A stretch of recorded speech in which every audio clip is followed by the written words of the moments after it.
Welcome back, friends, or if you're new, hello, I'm Ophi YouTube Videos. I'm a lesbian who talks about things on my YouTube channel. Today's video is actually sort of a delayed response that I have always had to a meme that has gone down quite a bit in circulation in recent years, so you may have no idea what I'm talking about, but I do think that even if the particular phrasing has kind of fallen out of vogue, a lot of the concepts that were tied up in the useless lesbian meme are things that I would like to unpack. And I apparently now have a YouTube channel where I can unpack things, so that's what I would like to do. It's possible you have no idea at all what I say when I say the useless lesbian meme. This actually took a few different forms. So the first post that I was able to find in my Googling that originated the whole useless lesbian meme was by somebody named I Do It For The Lesbians on Tumblr. I Do It For The Lesbians had gotten an ask that was basically like, I've been having a bad day, can you tell me a funny story? And that Tumblr blog responded with a story that basically boils down to, I go to an all-girls school and I was looking at a girl's ass and my friend hit me with a Bible and said, Tiffany, you useless lesbian. I don't have an issue with the lesbian in question finding that funny. I do personally think that if anybody in my life hit me with a Bible, and if probably anybody but one person even jokingly called me a useless lesbian, it would really, really sour my opinion of them and stop me from wanting to talk again about being gay in front of them. But if that's something that the person that was telling that anecdote found funny, I'm not shitting on that in particular. What I want to talk about is the trend that kind of grew out of that post. Not all of these always had the exact useless lesbian term attached to them, but it's kind of its own genre. Think like story posts usually told in an anonymous ask that the Tumblr user definitely did not make up and send to themselves. Telling a story that goes something like, help, I don't know what to do. I'm at my best friend's house and I come over here every Friday and cook her a meal and then we watch a movie and cuddle, but when I did it this time she said, I'm so glad you're my girlfriend and we are mutually in love. I didn't know that we were dating, I just have been performing a relationship for the last several months with her. What do I do? I'm positive that there are actually a lot of lesbian and sapphic relationships that have started similarly, right? Like thinking you're friends and kind of working through it, but it's always being told with like your thumb just pressing down on the fast forward button on any kind of like rational, reasonable human behavior. And it always would get, this is a few years ago, it would get like 1 million notes and be like, oh my god, you useless lesbian. Of course you're dating. And these little stories compel me in much the same way that the Taylor Swift theory does, which you can find my video about reading lesbian undertones into Reputation if you'd like, but the long and short of that one is, it's fine to tell yourself a story about gay women if that's what makes you happy, right? Like, I don't think that there's anything inherently harmful about this, but I do want to talk about how that language picked up around it for a bit there. Like I said before, this is a meme that does seem to have decreased in frequency over the last few years. I'm not sure if that's because somebody else beat me to giving this TED Talk and everybody realized it was kind of lame or what, but I only just started my YouTube channel very recently, so I would like to talk about this meme that I hate from like 2018. Right along with the rise of the useless lesbian thing, at least to my memory, was memes and discussions about Lesbian Sheep Syndrome. I have some feelings about Lesbian Sheep Syndrome, but before we get to those feelings, I probably do have to explain what those words mean or have to do with the lesbian experience in case somebody never saw that post. Essentially, and I might be butchering this, but I actually don't really care about sheep.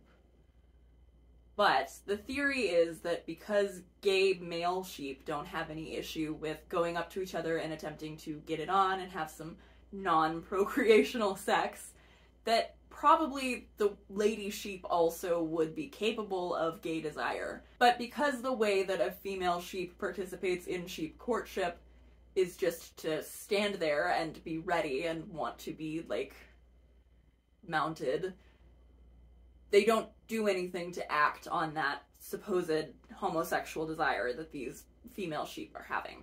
I'm not sure what measure they used to see if the sheep were like wanting to be lesbians and then not actually doing it. There probably is more research that I could have done into this, but my point in even bringing it up is it's silly because women aren't sheep. And sheep don't really have to deal with concepts like patriarchy or heteronormativity or any of the other things that tie into making lesbian and sapphic women not want to approach each other and attempt to date. Aside from women not being sheep and sheep not being feminists, my other issue with anthropomorphizing the sheeps like this is that they're anthropomorphizing them specifically to say that they're lesbians, as if that's not also the way that a lot, if not most, of straight women or male-attracted women approach their sexuality when it comes to men. I'm not saying there's no woman who ever walks up and makes the first move, but think about the kind of things that have been codified into our etiquette rules that really don't suit a woman in ways that make them not able to go up and make the first move and approach. The male attention has always kind of been something that is up to the man to bestow. The woman waits to be proposed to. Typically, she also waits to be asked out first. She waits to be asked to be the girlfriend. This doesn't only happen when they suddenly are trying to interact with another woman. Yes, the fact that they're both women can lead to nobody making the first move or being the initiator, but you're pointing at a societal issue that impacts pretty much every relationship any woman could have due to the way that they are restricted and raised under patriarchy, and you're saying, this is bad because you are useless and stupid and you should just get over it. I don't think that's helpful to anyone. That's not helpful to lesbians, which obviously I'm here talking about this because I care about the way that it impacts lesbians and bisexual and women-attracted people more so, but also I do think that's bullshit for women, and I think also it's significantly been more bullshit for women for several decades because of how recently women can even have their own bank accounts. And things like this, when you dig into like the history of women's rights and feminism and you think, yeah, women couldn't have their own bank accounts and also they have to wait around for the husband to be the one making all of the moves, that really reinforces some very specific power dynamics that are not useful to women, but are useful to patriarchy and to the men who participate in patriarchy. So I think rather than saying the issue here is that these dumb gay lesbian sheep don't just go over and start making out with each other, maybe we should take a look at why that might happen. Something that I've heard from pretty much everyone I've spoken to who both A, does not identify as a man, and B, experiences attraction to women, has noted that they have felt afraid, either at some point or currently, of perpetuating the male gaze. Having a real understanding of that, of what that means, of what they're afraid of doing and why that's holding them back, is so much more useful than saying, you're just dumb and the problem is you lack gumption. Maybe you do lack a little gumption, but you also have existed your entire life in a context that has been telling you not to be a woman who dates women. That's just true. Loving women is natural and easy and good, and also something that the entire society that any of us have been raised in have tried to tell us not to do. It can be the most natural thing in the world for you to be attracted to women, and you still might feel really panicked at the idea of going up and asking one out. That's okay. It actually makes a lot of sense.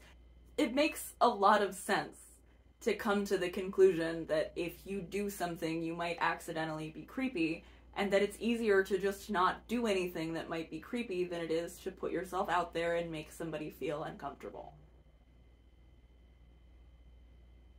But I think the better advice to offer someone in a situation like this, rather than arming them with something else mean that they can call themselves, is just to say, liking women is not inherently creepy or predatory. It just isn't. Flirting with women isn't automatically predatory or creepy. Like, I think genuinely my first piece of advice for somebody really truly struggling with this, if you start to think about yourself approaching a woman and though you do identify attraction and that you want to be with women, but any attempt at flirting or thinking about yourself specifically in a relationship, think about if that's how you feel about lesbians on TV. I'm willing to assume it's not. If I had money, I would put money down on that. Pretty much everybody that I know who came around to realizing they were sapphic had already heavily invested in at least one set of TV lesbians prior to that, right? And there are a lot of reasons that you might not be interested in actually going through with pursuing a woman. Actually, something that I honestly didn't think to mention until a lot of you were really generous with your experiences in the comments last time is that it's not just bisexual women who are not lesbians who might identify with only part of that lesbian master doc I was just talking about. If you read the lesbian master doc and you identified that you're not attracted to men, but then when you go to try to pursue anything with women, you feel a similar kind of unattraction, you might just not like women either, and that's totally fine. You are allowed to not like men and also not like women.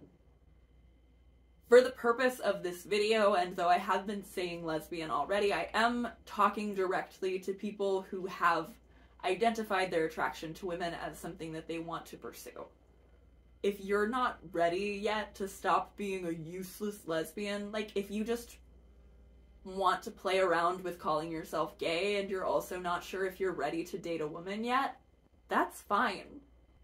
Dating can be really, really fun, but it unfortunately also can be incredibly traumatizing if it's not good.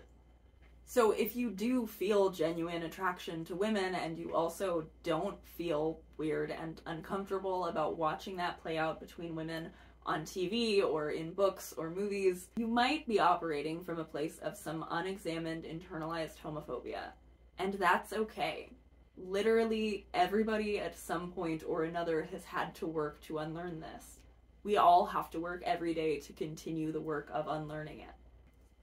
The same way that every white person benefits from white supremacy and needs to actively dismantle white supremacist and racist ideals is the same as the way that we operate under patriarchy. So my number one piece of advice is, if you don't feel ready yet, you don't have to be ready yet. You can still be a lesbian without a partner or a girlfriend. And I know, especially when you're new to being gay and you're first getting really excited about that, that doesn't feel true. You can still be a lesbian even if you don't have a girlfriend. The other thing that I would say is what I mentioned earlier. If you're afraid that you are perpetuating the male gaze by being attracted to women, you're not. I promise you are not. That's not possible. The male gaze is a thing that happens with a camera in a movie. It's not something that happens in your mind, with your eyes, with your heart, with the way that you feel when you are attracted to somebody. And also, once you get the hang of it, it really isn't impossibly hard to ask women out. I mean, I'm saying it like it's easy, and it's not. I am far more confident asking somebody out after a brief conversation on like Lex or Tinder than I would be approaching somebody in real life. This is all a huge learning curve. But the good news about exploring on dating apps like that is that you can get practice with people who you can pretty much assume do want to be asked out if they're talking to you. And as soon as you have a few good experiences of doing that and realizing that it's not terrible, and it's also not even that bad if you get turned down or things don't end up happening, it really changes your ability to make those risks in the first place. You need to have like enough information to work off of to be able to make the kind of decisions that are going to help you to live the kind of life that you want to. The best way to get that information is to go on a lot of dates. Honestly, like, when I started going on dates and I shifted my mindset from, oh my god, I really hope that they like me, I would really like to have a girlfriend, to something closer to, oh, I hope I like them and it would be really nice if this is a fun way to spend my night, I immediately started having so much more fun on dates, being so much more confident while I'm there. I can't do anything if I show up to a date and this isn't gonna work for the person who's there. The best thing that I can do is be there and be present, and also be examining, do I think this person is funny? Do I think they're cute? Do I want to spend more time with them? Do I think that what they're saying is interesting? Do I think that we have enough things in common that I won't get bored next time we spend time together? Are they wearing a mask because it's 2023 and a lot of people stopped wearing masks and I can't date somebody who's not going to wear a mask? And those are things that I can tell you that I, as a 25-year-old lesbian, am only just starting to really put together after a handful of bad Tinder dates. But also, I don't know how useful any of that is if you haven't gone on those bad Tinder dates yourself. The piece of encouragement that I want to end on is just, it feels good to ask a woman out, and it also feels really good to be asked out. And if you can find yourself kind of in that middle position of, it would be nice if you got asked out, but also you might as well ask somebody out so that things can get rolling and you can start feeling comfortable and happy about this, and also probably make somebody feel really special. Again, you're not perpetuating the male gaze. You're not probably going to ask this woman out by getting in her space and making her feel physically uncomfortable. You're not whistling at her from your car. You're not touching her ass when she doesn't want you to. You're asking her if she would like to go out and spend time with you. And especially if you're spending time in like queer spaces or on dating apps, it's likely that they do. I'm not saying that you'll never get rejected or that you'll never have a bad date. I've only had like 2 good dates ever. But what I'm saying is, you can just ask women out. You don't have to let your fear of crossing some invisible boundary bring that line closer and closer to you until you're tied up in knots and you can't do anything. You can just be a lesbian. And you can be a lesbian without asking women out, too. Every time that I notice that I am having less fun than I am stress from hanging out on Lex or Tinder, I just stop. I've been a lesbian without a girlfriend for like 5 or 6 years now. I won't lie and say that I don't want a girlfriend, but I also don't want just any girlfriend. I want somebody who I do want to talk to every day, somebody who I'll be excited to be with. I'll be sad if I go the rest of my life and that doesn't end up happening for me, but it also won't make me any less of a lesbian. The fact that that's the future I'm imagining, that's the future I want, there's not a version of that I want with a man. The fact that my life is oriented around other women, the fact that I get to just be a lesbian. We talked in my last video about Adrienne Rich's theory of the lesbian continuum that all women sit on, and I think that that's useful in this context as well. You can be a lesbian even if you're not ready to have a girlfriend yet. You might end up being a lesbian with a girlfriend way sooner if you end up teaching yourself how to approach women and try not to get too caught up in being afraid of being rejected. But you also don't have to until you're ready. There's time, and you should go on dates that you're excited to go on. If you feel so anxious that you feel sick, I've never had fun on a date that I've gotten legitimately anxious before. I'm not saying that that's impossible for anybody ever to get over anxiety and enjoy themselves, but I am saying that your mindset matters so much here. And because your mindset is so important, I just don't think that you need to be so mean to yourself if you get a little nervous.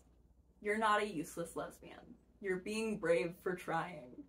You are being brave for identifying that about yourself and wanting to act on it, even if you don't want to act on it right away.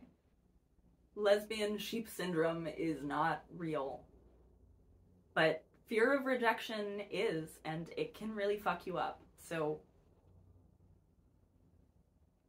try to be nice to yourself, and also just so you know, in case nobody's ever told you yet, a bad date is not the end of your life. It's not even the end of your week or your month. It's super normal to go on a date and not have it go awesome and then to go back to your life. It also can be super normal to go on a date and have it go awesome and you start talking to someone and being really excited. Like, I'm not trying to say that it's never going to be easy to be a lesbian. I'm just saying that it's worth it even when it's difficult, and that if you need to work yourself up to being able to engage with that difficulty, I just don't think you're useless. Thanks so much for watching. I really appreciate you checking out my channel. If you're new here, you can check out those videos I mentioned earlier, like my lesbian master doc analysis, or maybe my video about the Bechdel test. And if you came back, hey, I really appreciate that. Thank you so much. This has been really exciting. That master doc video has gotten a lot more traction than anything that I've previously posted, and that feels great because it's my favorite video I've made so far. Thank you so much for watching. That was my video. I hope you have a great day. Go be a lesbian if you want.